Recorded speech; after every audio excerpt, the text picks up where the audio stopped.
আসসালামু আলাইকুম রহমতুল্লাহি বরকাতু।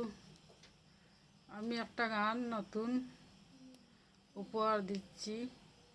আমার চ্যানেলটি লাইক শেয়ার সাবস্ক্রাইব করবেন।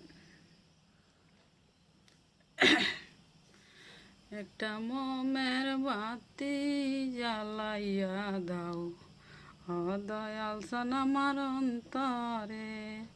একটা বাবের বাতি জ্বালাইয়া দাও, ও দয়াল সান আমার অন্তরে।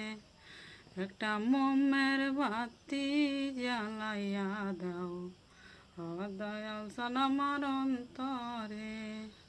সেই বাতি জ্বালাইয়া রে বাবা, দেখবো আমি তোমারে। আমি সেই বাতি জ্বালাইয়া রে বাবা, দেখবো আমি তোমারে। একটা বাবের বাতি জ্বালাইয়া দাও, ও দয়াল সান আমার অন্তরে।